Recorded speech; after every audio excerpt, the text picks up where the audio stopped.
condemn me. What is a man without any virtue or worth? What separates me from a beast or the earth? Dignity? What is it? Morals? What of it? Righteousness? Who has it? Condemn me, for not only have I lost my other, but also myself.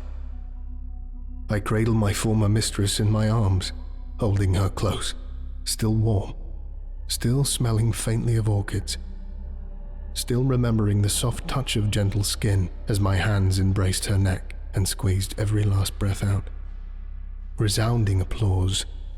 The audience gives a complete standing ovation. I smile beneath my mask and take a bow, for that was my finest performance. I glare at her body.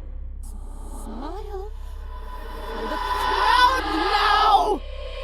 Be what they came here to see! Rise.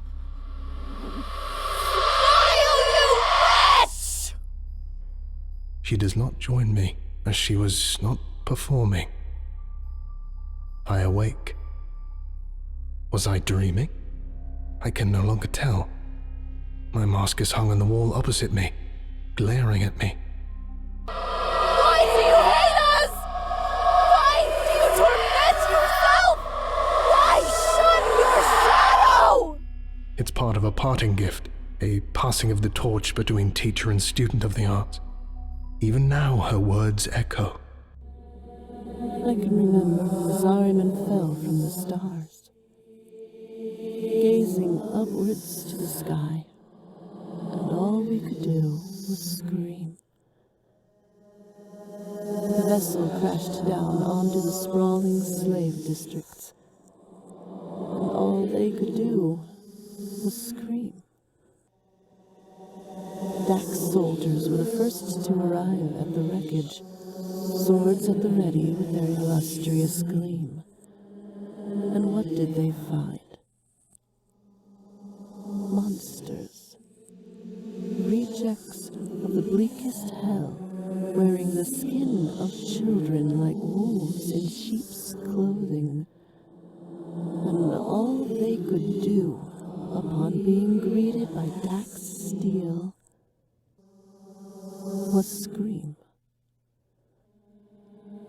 I can remember when the Zariman fell from the stars, when one of those wretched things touched me. It cried for help. It crawled in agony. Its eyes reflected but two simple words. Help me. Help me. Over and over, just help me.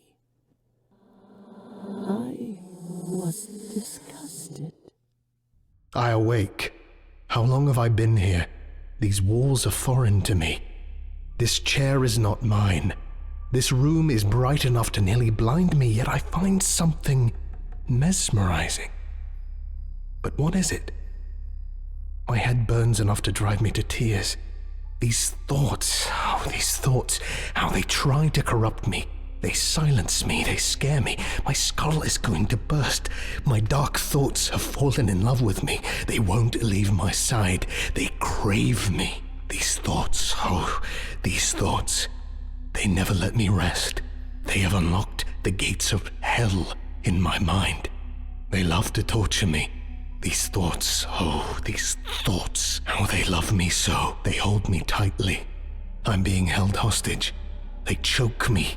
They need me. These thoughts, they're my stalker. They know me like no other. They are every tear I shed. They haunt my mind. They are forever. These thoughts. The physicians looked at me with a mixture of intrigue and annoyance, as if I were a child playing make-believe. It's only natural, yet strangely lonely. Why would anyone love what they don't understand? How could I even begin to love myself if every day I wished to wake up as someone else? Would anyone jump into a pit not knowing what lies at the bottom? I ask myself. Silent answer. So, I play pretend. I don't think we ever outgrow the imagination. We just pretend that we have. And we're good at it. That's all it is, isn't it?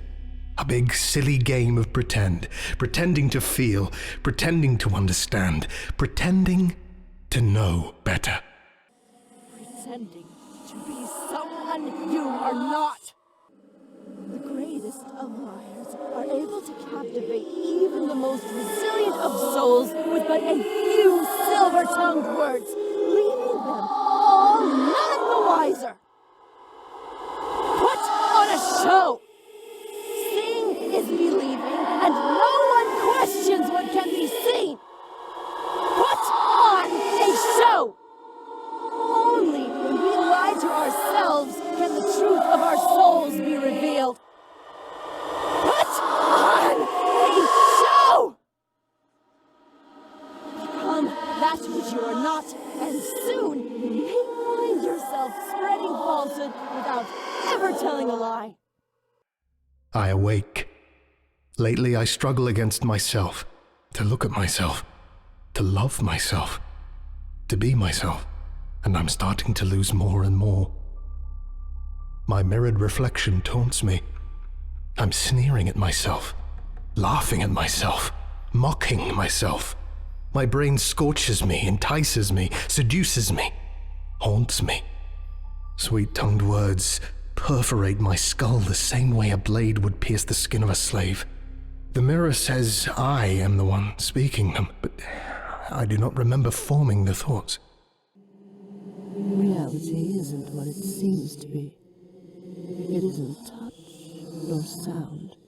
It isn't a taste, nor is it visual.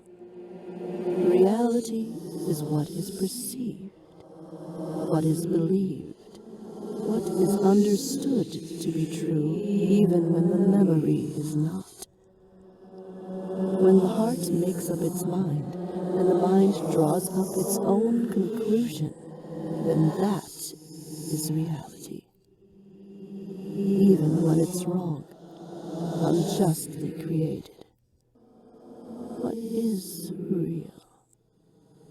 What is not?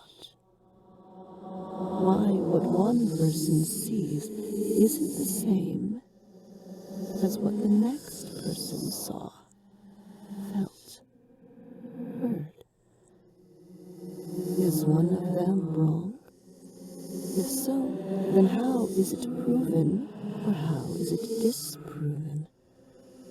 Security tapes and voice recorders can only prove or disprove the event, not the feeling that was felt, or the mental strain that was placed.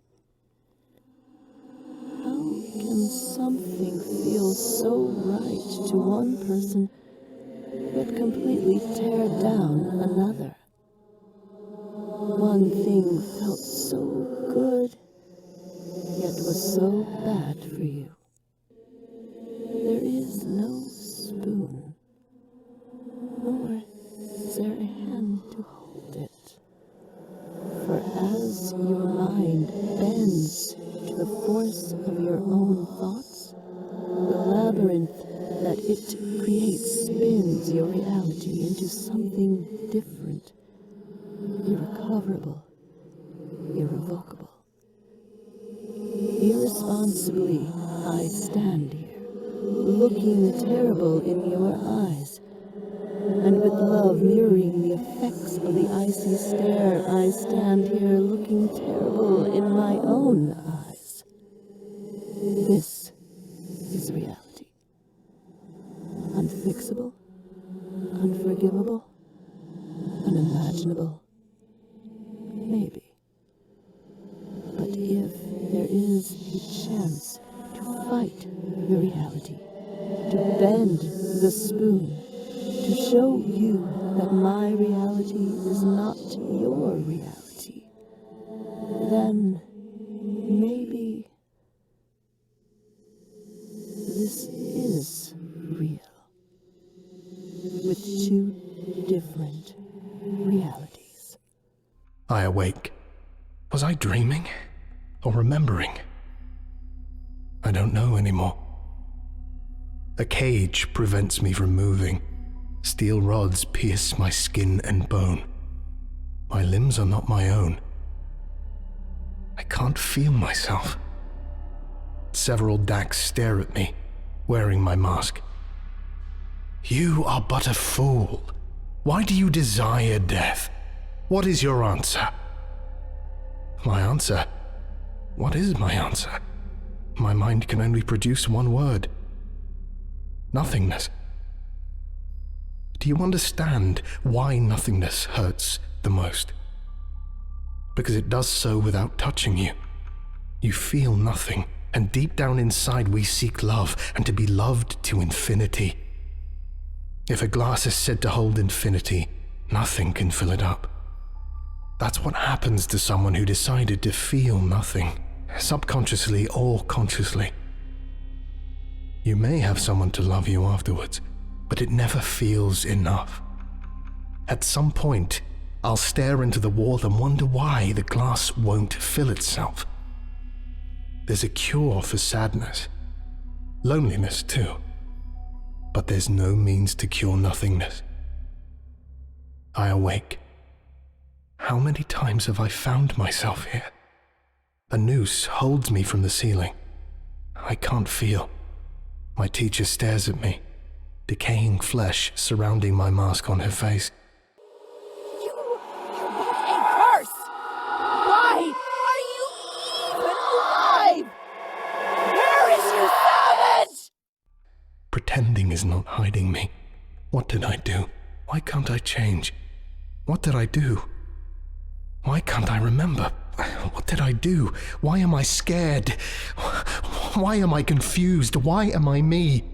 What did I do? I awake. Alone? No, not this time. A child stands over me with a gentle smile and an outstretched hand. Its lips move, yet it speaks with the voice of my teacher. Does it hurt? I rise, and the child embraces me. It won't anymore. I promise. I feel warm. The warmth grows cold, metallic, cruel. An inhuman gesture comes forth where the child once stood, wearing a face. My face. It laughs at me, despite making no sound. I awake. My mask is gone. I'm back on stage. Where my mistress once lay lifeless, the child was there instead. Cold, limp, pale, gone.